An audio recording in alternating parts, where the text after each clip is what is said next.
Welcome to our webinar for International Men's Day. My name is Wali Rahman. I'm the Diversity and Wellbeing Manager at the Forestry Commission. So thank you all for joining us for this special event to mark International Men's Day, something which is becoming more common, thankfully, but it's only been in recent times that we've been seeing organizations and society in general marking today, so it's really good. The event today is organised by the Forestry Commission Diversity and Wellbeing team, as well as the Forestry Commission Women's Staff Network. So I'm joined by my colleague Katrina Southgate, who is our Internal Engagement Manager and co-chair of our Women's Staff Network. Before we start though, I would just like to mention a few housekeeping rules. So first of all, there are closed captions or subtitles within the chat should you need them, which you can find in the options of your Teams app or browser. Please also note that we'll be recording the session for anyone who couldn't join. Please feel free to keep your cameras on, but make sure you're on mute especially when the speaker is giving his talk. So the theme for International Men's Day this year is positive role models, which is one of their 6 pillars. And you can find out more by visiting the International Men's Day website, but we're just focusing on that one pillar today. And in accordance with that theme, we've invited one such positive role model to speak to us, and that is Chris Larsen. And of course, there are many others out there doing great work. In the chat, please, just introduce yourself, put in which organization you're from and what part of the country you're joining from. And given that it's snowing, just give us an indication of how much snow there is as well, if you want. But more importantly, just drop a name of a positive role model who you find inspiring. So I think that'd be really interesting to see people's responses. And this morning I came across a post by another great role model and an inspiration for me, and that speaker and campaigner Elliot Ray. And he posted on why we need International Men's Day, and it listed the following, which I thought was really useful to set the scene for this afternoon. And these important things that he's listed for why International Men's Day is needed is that 1 in 5 men have no close friends. Prostate cancer is the most diagnosed cancer in the UK, and often it's diagnosed very late. 1 in 5 men will die prematurely before the age of 65. Suicide is the biggest killer of men under 50, and 75% of all suicides are men. And as statutory paternity leave is so poorly paid, around 20% of dads take any parental leave at all. So that's something to really think about and reflect on why today is so important. So I'll now pass over to Katrina to introduce our guest speaker, Chris Larsen. Thank you. Thanks, Wally. And thanks to everyone for joining us this afternoon. As Wally said, International Men's Day is a special date in the Women's Staff Network calendar. Positive male role models who live and breathe inclusive behaviours are key to creating an inclusive workplace. And we know that the more that we celebrate them, the wider those behaviours are adopted. And on the flip side, being strong allies to men in our lives is also really important. And that's because we know the sad statistics about men's mental health. And if we can all work together to create a workplace where we can share issues as well as celebrate wins without prejudice, we'll all be happier and healthier. So I'll introduce Chris. He's an extraordinary entrepreneur, leadership coach, and motivational speaker.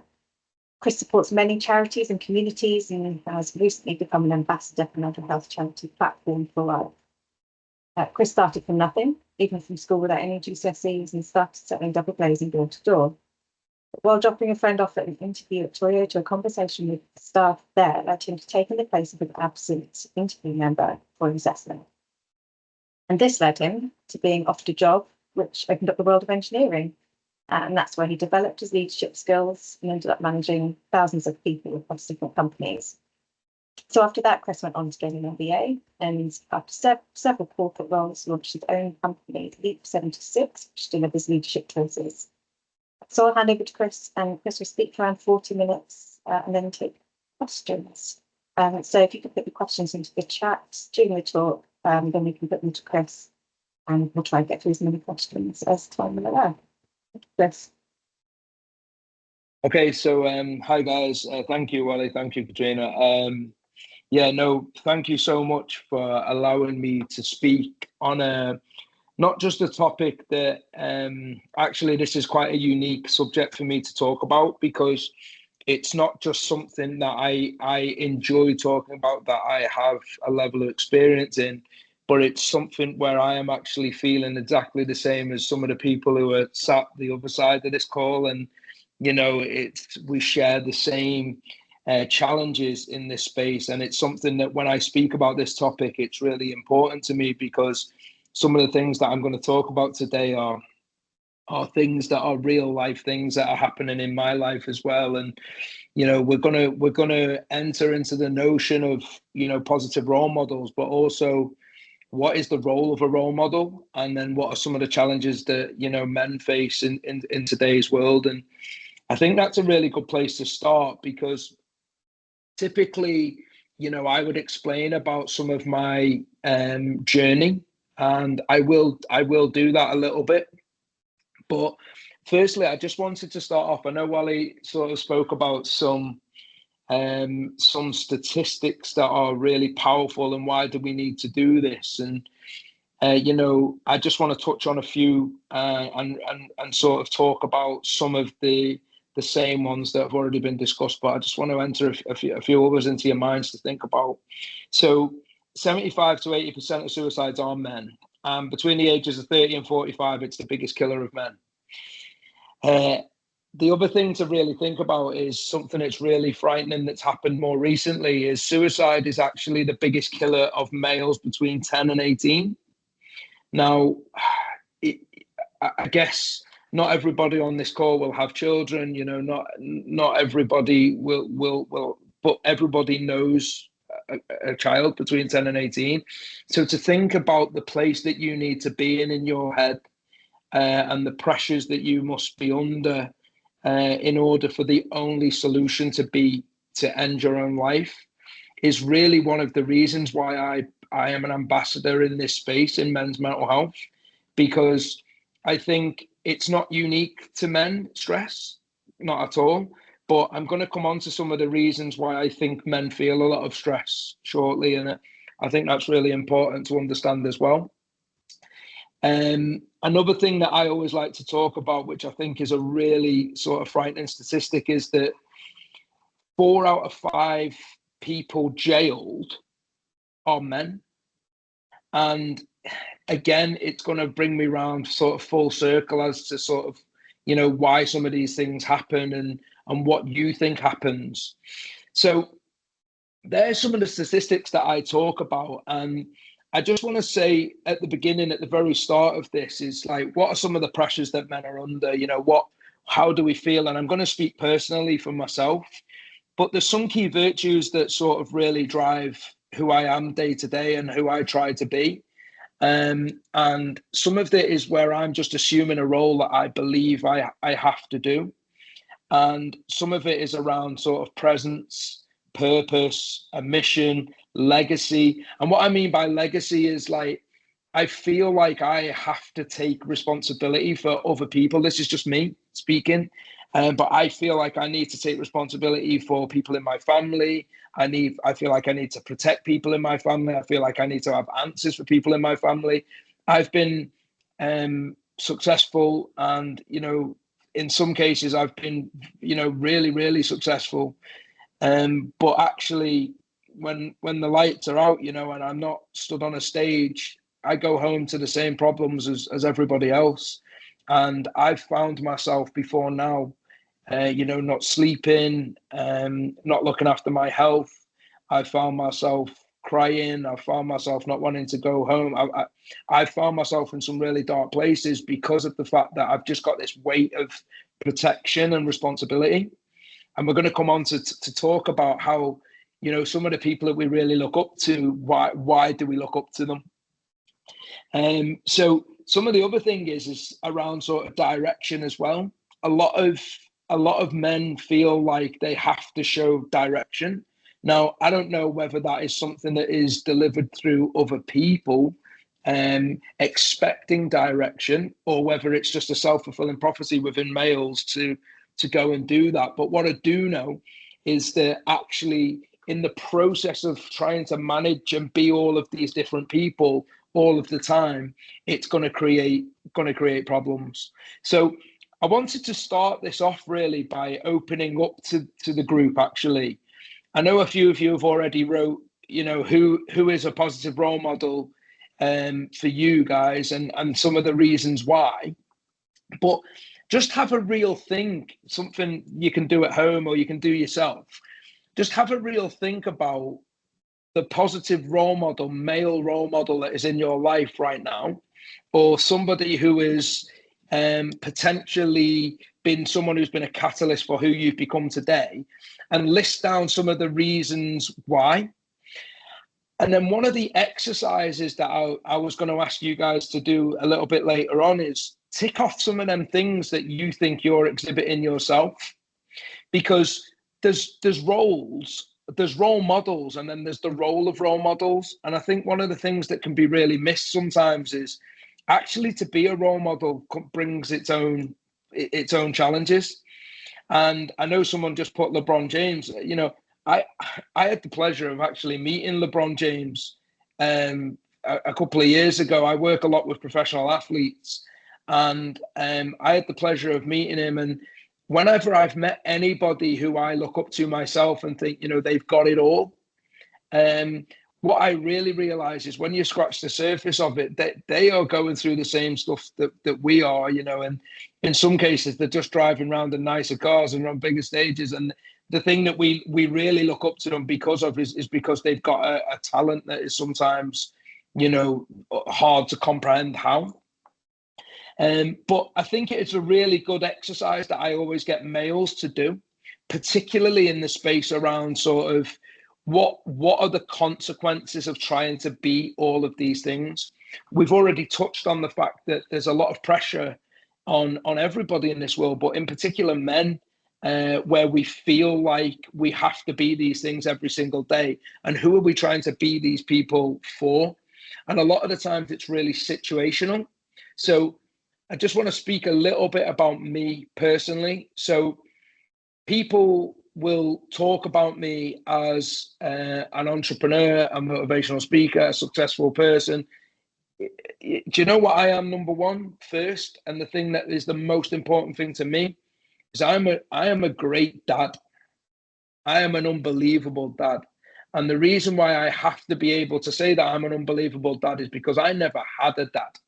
So when we talk about role models, growing up, I was sort of left to sort of learn about being a man and what that means myself. And my mum was sort of doing both roles there. And I like to say to people that one of the reasons why I never played professional football is because I had bad injuries, but actually it probably wasn't that I wasn't quite good enough. But I was really good at football, to the point where I was playing for lots of teams. I signed professional contracts.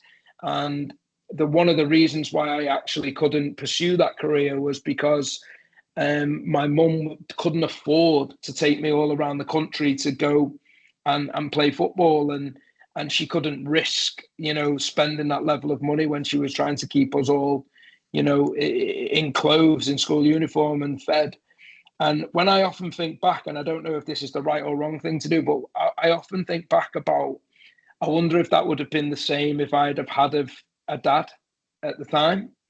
And maybe it wouldn't, maybe it would. But ever since I've had a child, I grew up and I was actually physically abused by my dad.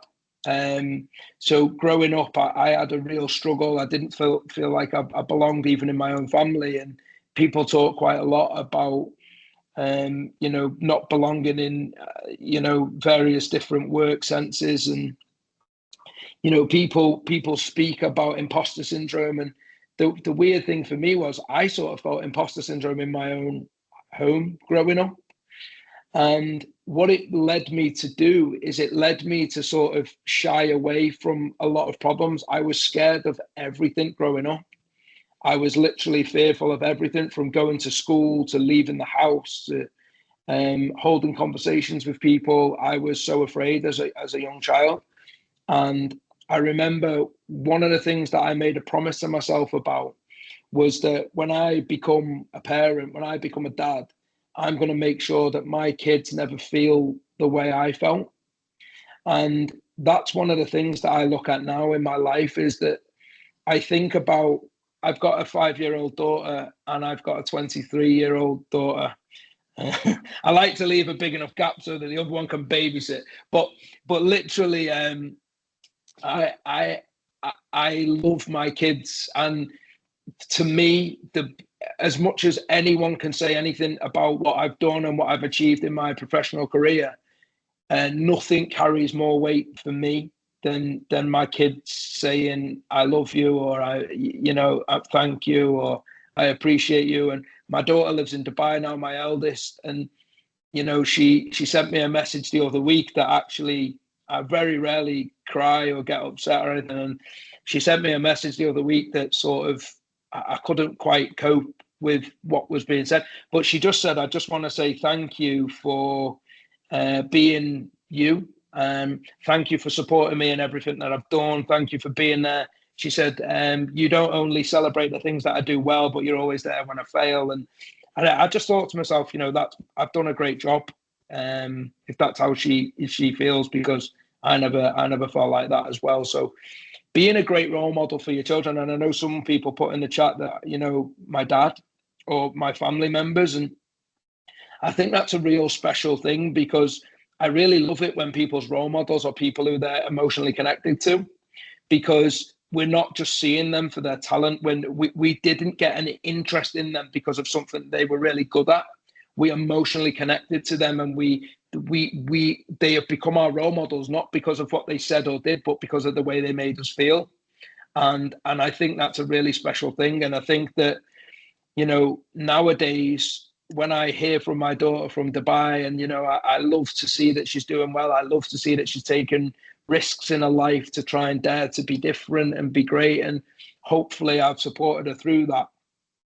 Now, my other daughter is a completely different situation. So she's got really complex needs. She's 5 years old. We've just had a meeting a couple of days ago about her maybe potentially having to go into a different school. And I'll be honest,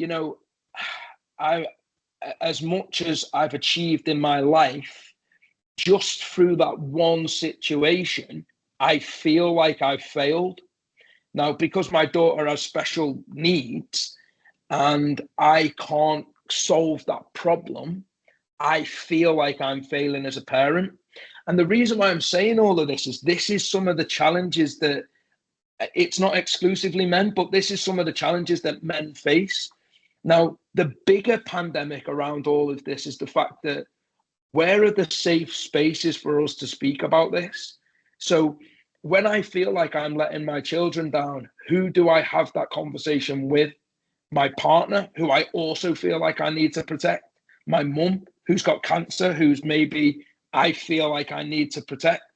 Do I say it to my friends, who might say to me, oh, sure, who do I speak to?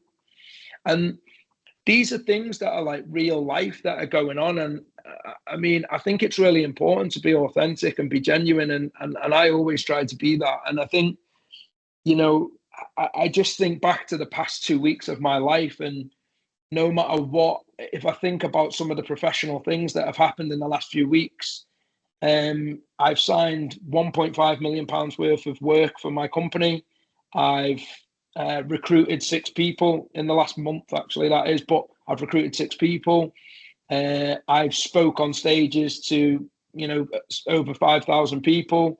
I've been, invited by Sir Alex Ferguson to watch Man United games. I've been instructed by the new manager at Manchester United to support with mental fitness. Some great things have happened. I got nominated for an award, and all of these great things happen. Now, I got nominated for an award for my my work in the leadership space, and the course that I run is actually it's #1 in the country, but it's just won another award, and it got nominated for an award, which I didn't attend because my mum was unwell, and I actually didn't even go. And it's like, it puts everything into perspectives, because I think one of the biggest challenges men have is we always feel like we need to be achieving, and we always feel like we need to be a different person for different people. And it's really, really difficult. It's really, really tiring. And because we haven't got the openness, maybe, or the emotional connectivity to some people where we can air these concerns, we tend to carry them around. And that's why some of the statistics that you're seeing are real.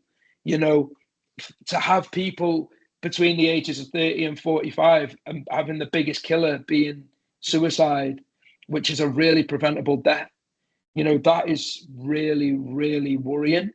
But also, between the ages of 10 and 18, 10 years of age, 10 years of age. At 10 years of age, I didn't know what stress was. I didn't know what any sort of level of responsibility was. So the fact that people at the ages of 10 are taking their own lives is, we've all got to think about, how do we create psychological safety in all spaces? And I think some of that all boils round to the fact that when we're trying to be who we're trying to be, in some cases it's counterproductive to us being able to look after ourselves. And because we're trying to be someone else for everyone else, we forget about being who we need to be for us. And that's why I was talking to you earlier on about the role of the role model and the challenges that come with being a role model. Because am I a role model? I would say so. Yeah, I would say so, because I've achieved some really great things in life, and I actually didn't have the greatest start in life. So if I was to read my own book, I would read that book and think, oh, that's a good story, because this was never meant to happen. I've said before in the past that, it's no secret. I grew up poor, single parent family, grew up on a council estate, left school with no GCSEs, didn't have a job, used to sell double glazing to make some money when I was 16, 17 years old.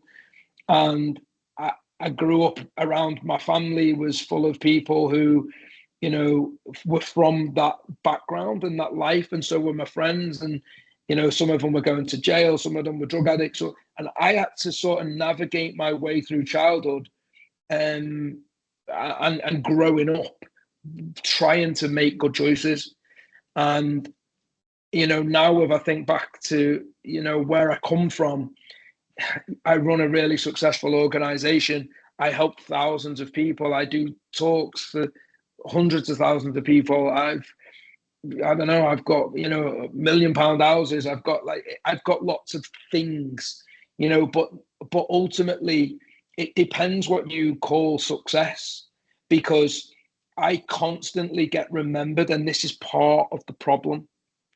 People who identify me with a Lamborghini. They identify me talking on a stage. They identify me with some of my successes in financial gain through money but they don't identify me as a great dad. They don't identify me as a great son. They don't identify me as a great man.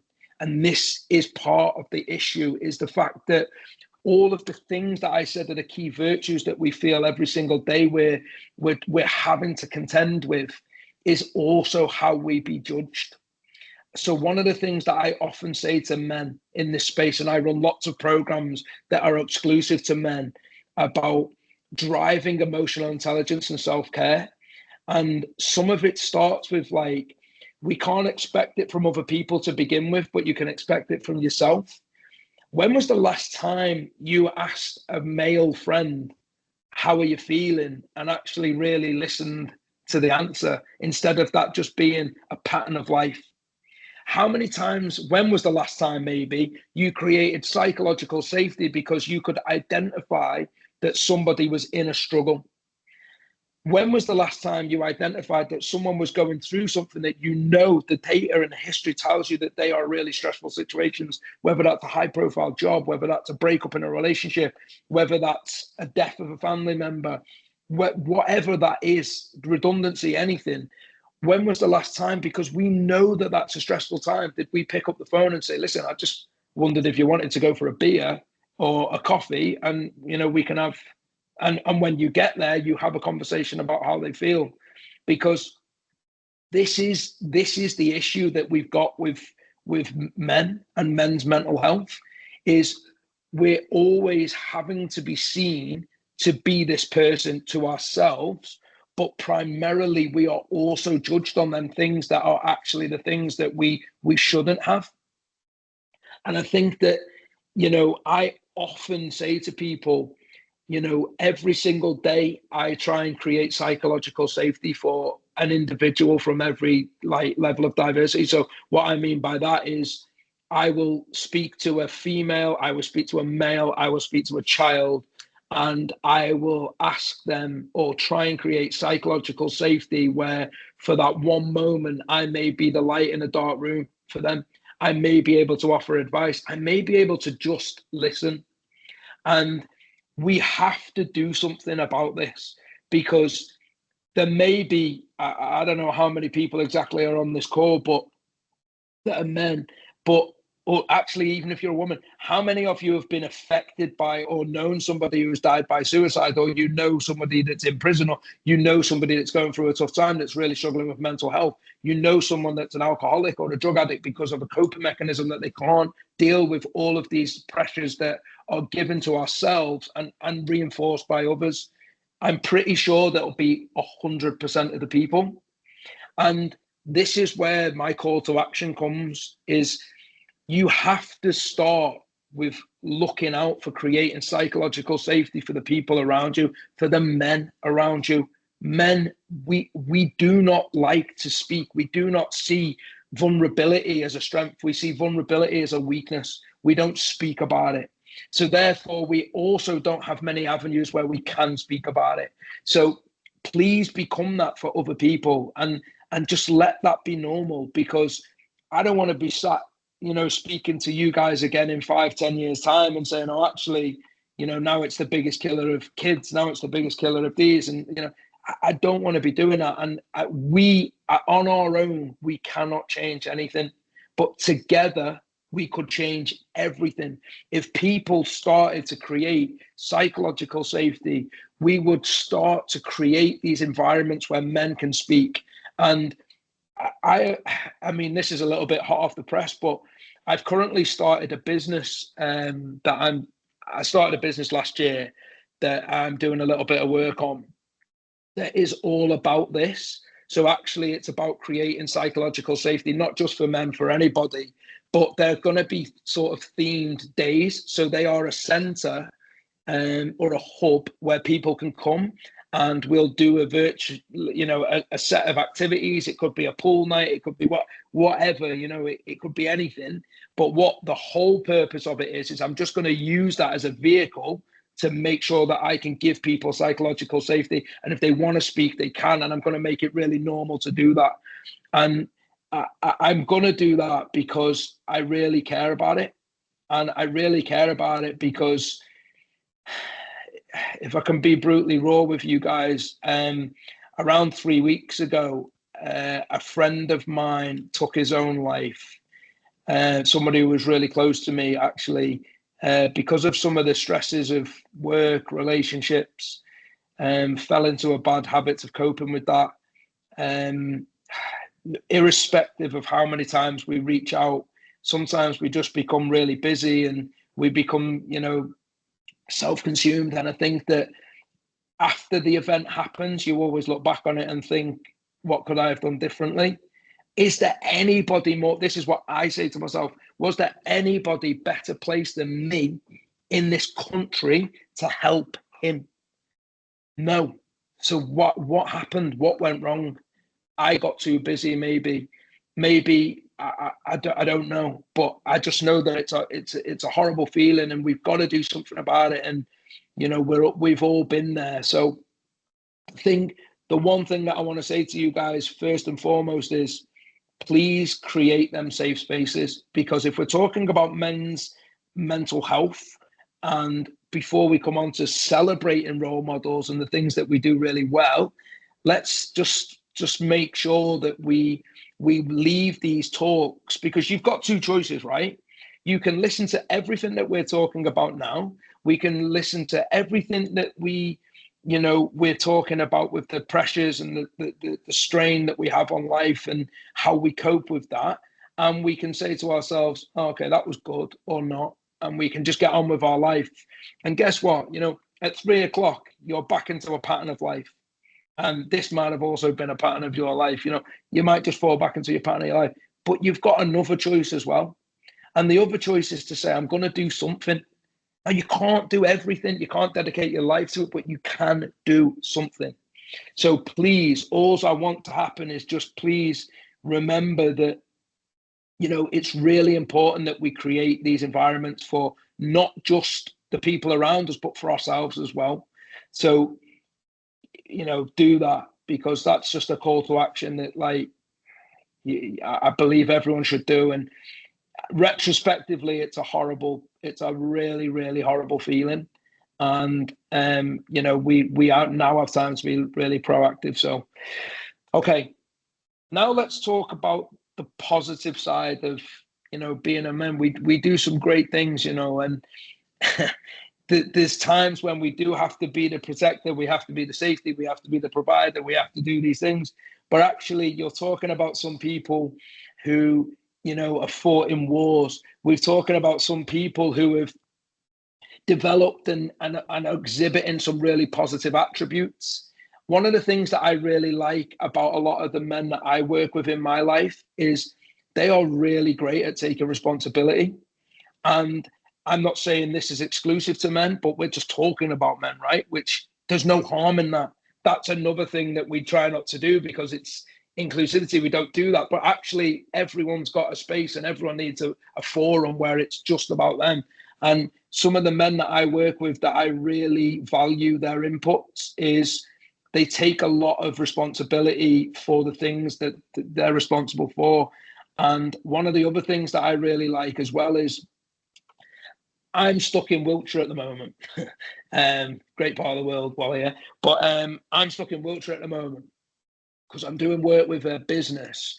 And one of the guys that's in the business that I'm doing work with, he got up at 3:30 this morning. He went to bed at 10 and got up at 3:30 this morning because some things needed to be done. Now, is that a great thing? Probably not from a health perspective, and there's a load of reasons why we wouldn't do that. But the tenacity and the level of we have to get something done. I said I'm going to deliver something. The integrity of saying they're going to do something and then going and delivering it, it is literally second to none. So although I had a little bit of a telling off for him this morning about getting up at 3:30 and not looking after himself and stuff like that, I also secretly admired the fact that he just didn't want to let anybody down. And it all falls back to these virtues that I was talking about. The purpose, the mission, the delivery, the safety, the protection, all of the things that we're living every single day is pretty much, what I'm around. And just as a question in the chat, I wanted to ask people to put in, what attributes in men do you find really powerful? So what are sort of some of the key traits that you see in people that you really value? Because you're going to all do this independently, right? But you'll see that there's quite a lot of correlation in what we really value. And I think that already we've had two, and there's the same, there's similar, and kindness is a really key one. Yeah, compassion. Yeah. So keep firing them in, because I think it's really important that we all understand a couple of things, actually. One is that we are different, and we value different things, and we have different currencies. Some of them are like really the same, they're really consistent. So just to read a couple of these out that people have put in, but compassion, honesty, kindness, generosity, humor, kindness, grateful, respectful, selfish, supportive, humble. Yeah, so I'm going to speak about 3 things that I really, really value, but keep firing these things in, please. Yeah. I'm going to speak about 3 things that I really value in men. And the reason why I value them is because they've got dual purpose for me. In one hand, they demonstrate the type of person that I think a man's trying to be. And in the other side, I think it generates a level of vulnerability that tells me that there's safety in the way this guy is acting. So one of them is humility. Do you know, one of the best things that ever got said to me was, we always feel like we need to be the smartest person in the room. But if you're the smartest person in the room, you're in the wrong room. And that stuck with me forever, because I used to always feel like I needed to have the answers. And then I got to a stage where I realized that, like, I don't need to have every answer. And actually, I'm not learning anything.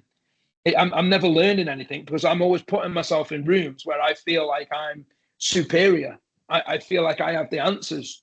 Well, actually, I was in the wrong rooms. I learned nothing. And now I spend a lot of my time, although I spend a lot of my time speaking to you guys, I actually spend a lot of my time silent, So when I'm sat in some really, great sessions, interactions, meetings, I spend all of my time listening and really trying to absorb some of the knowledge and some of the behaviors that are happening in the room that I really like magnetize to.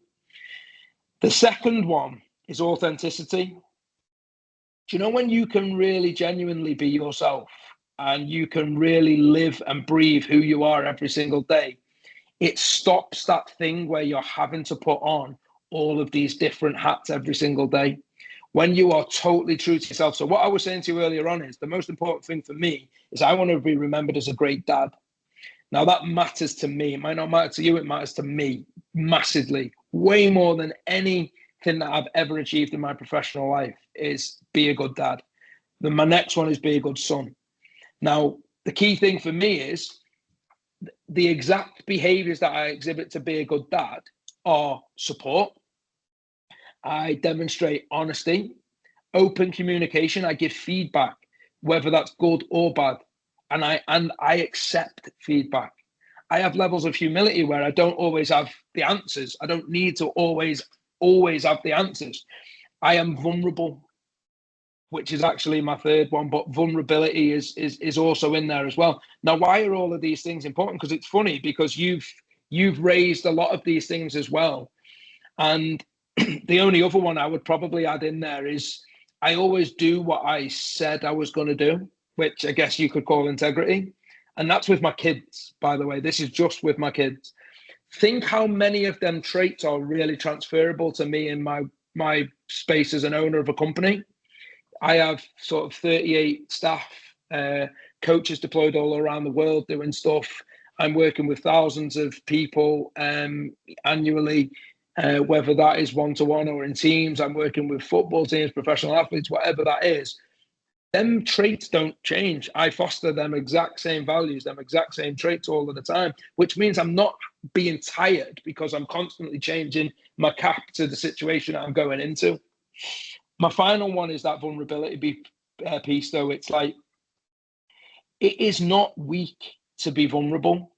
And females have got a role to play in this as well, because it goes back to, can we be vulnerable? And what's the reaction to vulnerability? And I guess sometimes when I'm doing stuff, I did something not so long ago last year on International Women's Day, and I actually spoke at Women in Football event at Wembley and Women in Power and Defence at Royal Lancaster and Amazon headquarters. It's really important, the role of support and the people who are around us that support us. Now, a lot of males have really influential, positive, supportive females in their life, Some of them may have really positive, influential partners, males in their life, whoever, whatever that is. But that support mechanism around us is so important. And it calls me to like another action that I would give you is that, like, when I said to you at the very beginning of this, write down the traits of your role model that you look up to, and then in your own time, list them down as things that you exhibit yourself. Right? How many of them do you actually exhibit yourself? Because what you'll probably find is a lot of the role models that we aspire or recognize, great things in, we often try to exhibit, the same behaviors ourselves. And one of the things that is really difficult with traits is, how is it tangible? So, for example, I like to say to you, I like to be a great dad. Who do you think marks the homework of whether I'm a great dad or not? Because it'll probably be me who does it. But who should it be? Well, it should be my kids. So how often do I ask for feedback off my kids? So do you know what I do? Sometimes, obviously with my 5-year-old who's got complex needs, it's really difficult. But, she loves to spend time with me. I have to judge it because she's nonverbal. I have to judge it in the way she behaves with me. But I ask my eldest daughter for feedback. I say, do you feel like I'm there for you? Do you want to tell me, how I've been in the last 3 months? Do you think I've been there? And I let her mark that homework, because the risk is, if I mark the homework, then I could mark it incorrectly, because what am I judging being a good dad on? And actually, it's really important that you assess these things in the right space as well. So I just think it's really important on a topic like this that you guys get an opportunity to speak up.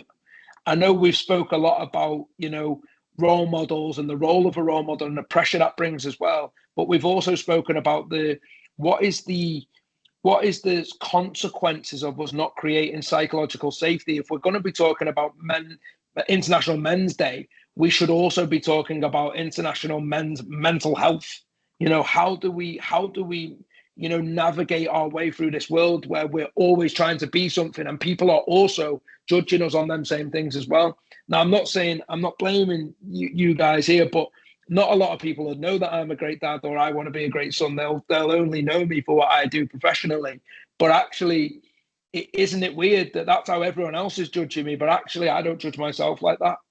I don't actually care. Money for me, I grew up poor. I've lived poor. I don't live poor now, but I've lived poor. And for me, it doesn't change, how good of a dad I can be, how good of a son I can be. And it's the circle of life stuff, right? Because I'll just end with this is, someone asked me, it was on a leadership course that I was running actually about 5 months ago. And I got asked, what's my greatest achievement in life?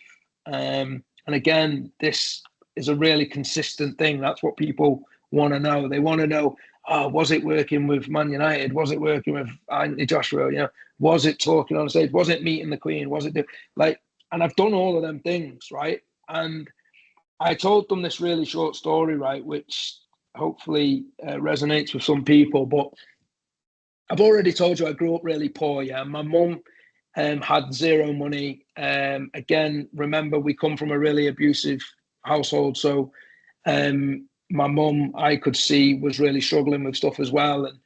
And my mum used to protect me from that, and she was there for me. And she also, was working 4 or 5 jobs just to get us new school uniform. And she found this magic way of turning £5 into £20 when she was going shopping and stuff like that. And it was pretty special. And I never really realized at the time. I probably took it for granted, but she really found a way of making sure that we were sort of hidden from the fact that the circumstances that we were in. And the very best achievement that I've ever had in my life is 8 years ago. I'd been on a holiday, and I'd not long started my business actually. And I'd been on a holiday, and when I returned, I went to my mum's house, and my mum said, "Oh, look, I need to have a word with you." And I was like, "Right, what's up?" And she was like, "I've been diagnosed with cancer." And I remember thinking to myself, well, it was hard to take, because really my hero was her. You know, she's achieved more in her life than I ever did. And she sort of said to me, I've been diagnosed with cancer. And I was like, well, what does that mean? And she was like, well, basically, it's blood cancer. So they don't know yet. We've got to have a series of tests. And because I was scared of what was going to happen, my reaction to her was probably incorrect. So what I was saying was things like, yeah, but it won't, they would have kept you in if it was really bad. Or that was me processing it, not her. And I remember she went through a series of tests and stuff, and you know, for the next 2 months, 3 months, it was really stressful, in the sense that, like, we were trying to find out. Anyway, we found out that actually, although she's got blood cancer, it was really manageable. And if she takes tablets and she keeps having, you know, various different blood transfusions and stuff, she'll be able to she should be okay for a period of time. And I fast forward sort of 3 years after that.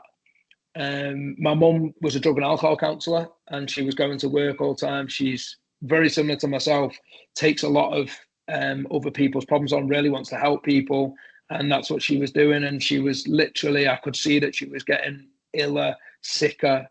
COVID had just happened. She was scared to death during COVID, because she thought if she gets that, that's it. And I was working away in London, and my sister called me. She'd gone for a routine checkup, and my sister called me, and she was hysterical. And she was like, look, Chris, like, have you heard from mum? I was like, no. She's like, she's cancer spread. And I remember, like, my heart sunk a little bit, but I just remember thinking to myself that that's not the news you want to hear, right? So I spoke to my mum, and my mum had developed lymphoma cancer. And I remember I'd gone to see her, and because I hadn't seen a lot of her because of the COVID, and she didn't want to interact with people and stuff. And when I seen her, she'd sort of lost 2 stone, 3 stone in weight. She looked really unwell. And I remember her saying to me, she was trying to do this work. And I said to her, like, look, Mum, like, why are you carrying on doing this work? She said, well, how can I not? I can't live unless I do this work. And I said, yeah, but you can't live when you're doing that work either. You know, that's going to kill you. And still, the best achievement in my life that I've ever achieved was to be able to allow my mum to resign, pay my mum what she was earning as a monthly wage, you know, for the last 5 years, but let her live her life. And yeah, sorry. And for me, that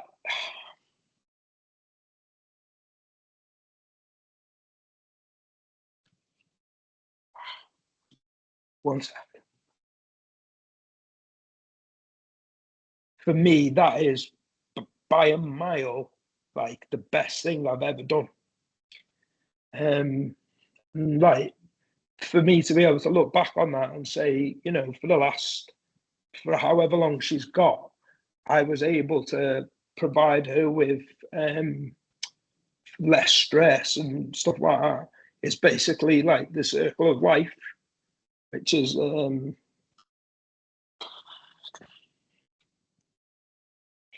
sorry, guys. It's okay, Chris.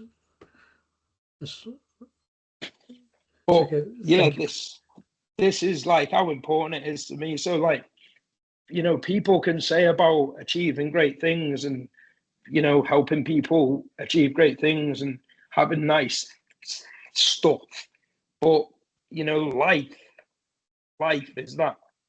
And yeah, that's the best thing I've ever achieved.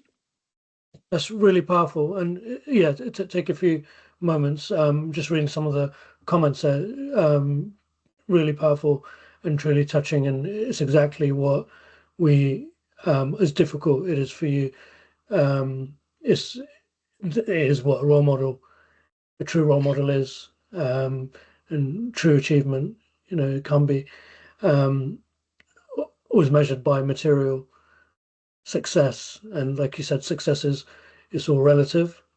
Yeah.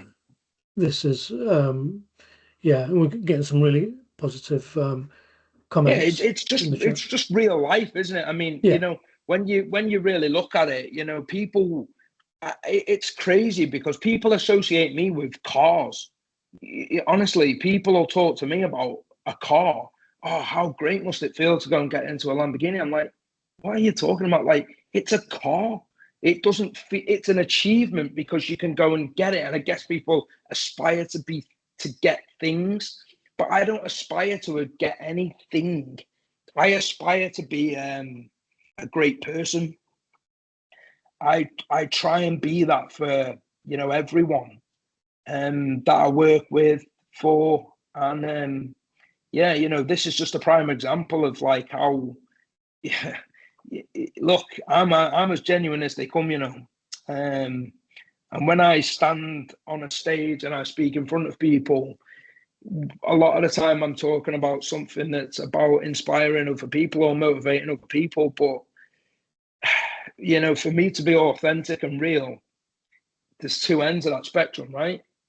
There's the bit of me that needs to be inspirational and stuff like that, and then there's a bit of me where I'm dealing with all of the same stuff everyone else is. Yeah. But the story can help other people because it puts perspective on life. It's like, for me, I need to be a positive role model. For me, what do I want people to celebrate me for? Well, it's the things I've spoken about today. That would be the best thing anyone could ever say about me. Yeah.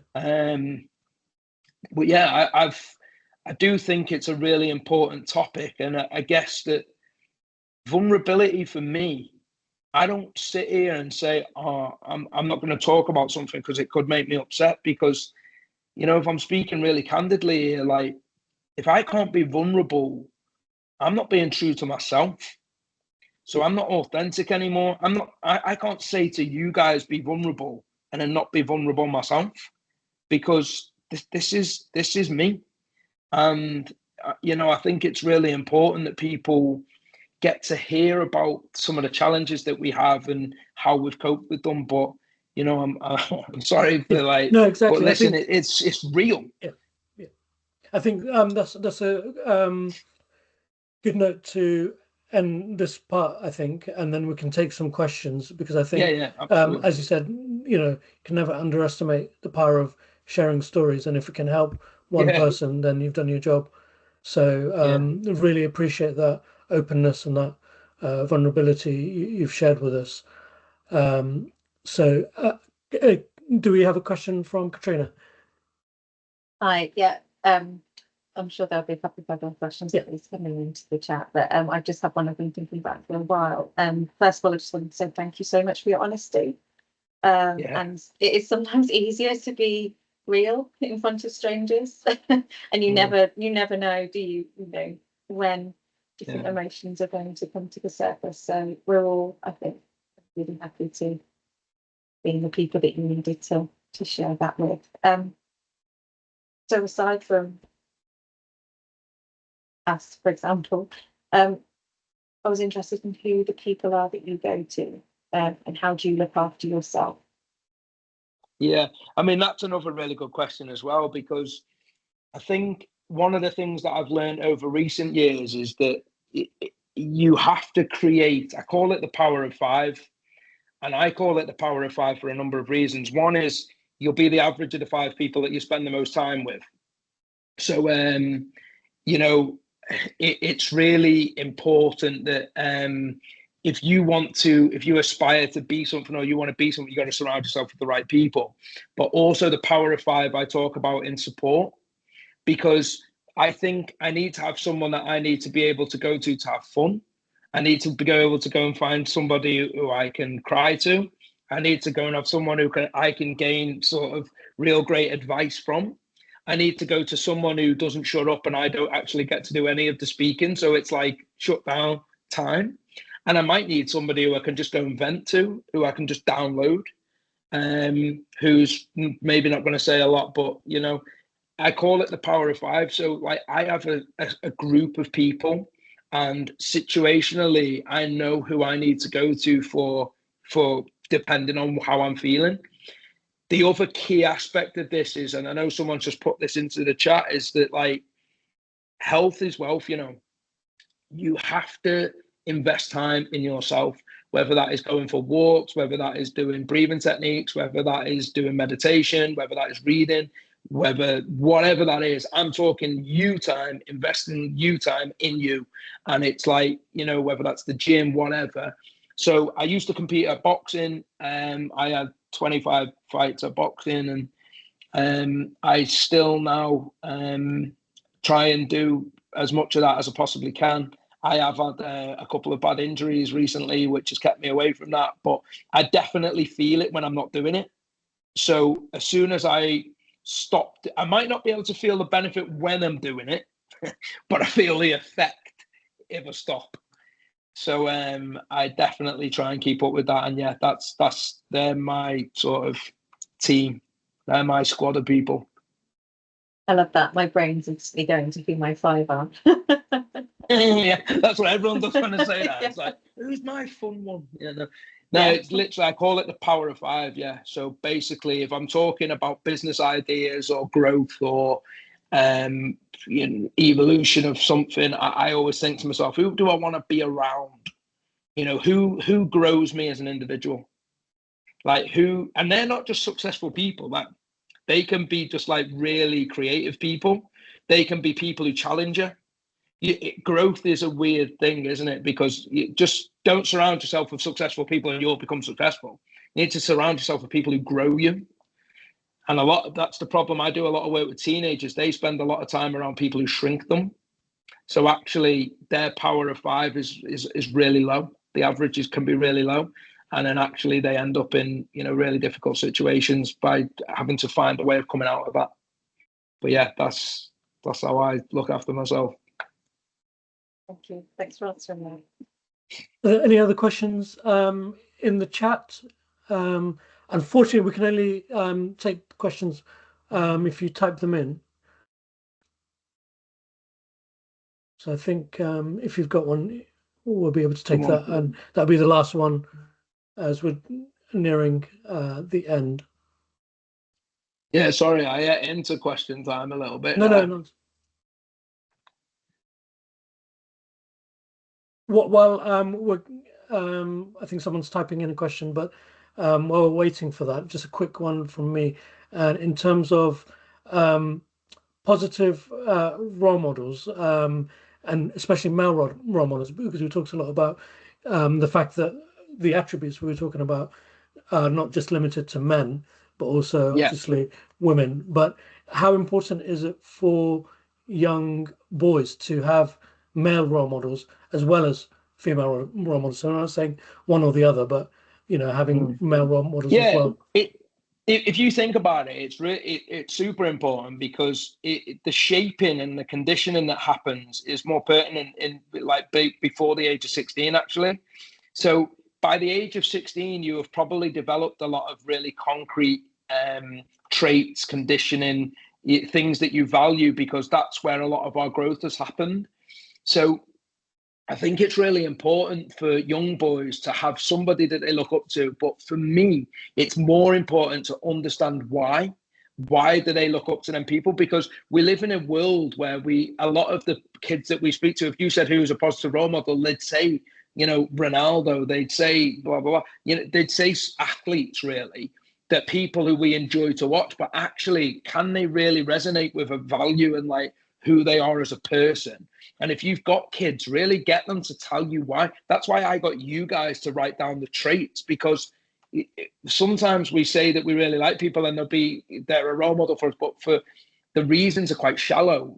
And I don't mean shallow as in like they're not really well thought out, but there's not like a deep, real meaning like why they're your role model. And it's got to be value based. So I think it's super important. And I would actively encourage it. I do lots of talks in schools about this. And I get them to map it out for me on a whiteboard. Just conscious of time. So just last question, if you can answer that in 30 seconds, that'd be great. So Sam says, thanks Chris, great to hear how you talk about what you can do and are good at. It can be easy to dwell on what we're not doing well, or at least feel so. Is the power of 5 approach alone, or do you use other approaches to focus on the can do and the positives?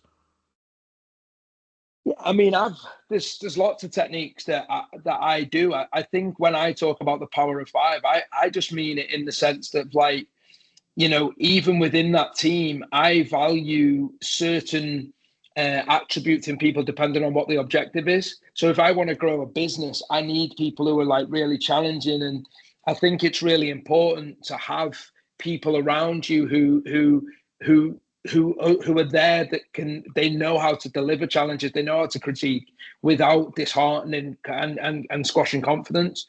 And I think that, like, there's lots of other techniques that I do, including the I am project. So every single night I write down three things. I write I am and then three things, positive things about myself.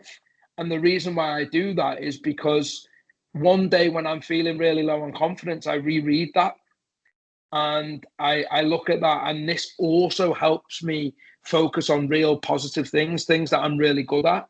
And sometimes when I've had a really bad day and I've failed on a couple of things, I reread that, and it really helps sort of bring me back around to make like a little bit of a fresh start. So there is a number of things that I do, and I recommend that everyone does the same thing. Just before I go though, I just wanted to say that I've got some really cool things coming up actually, that I think if anybody was interested in, they could follow. There's some sort of webinar seminars.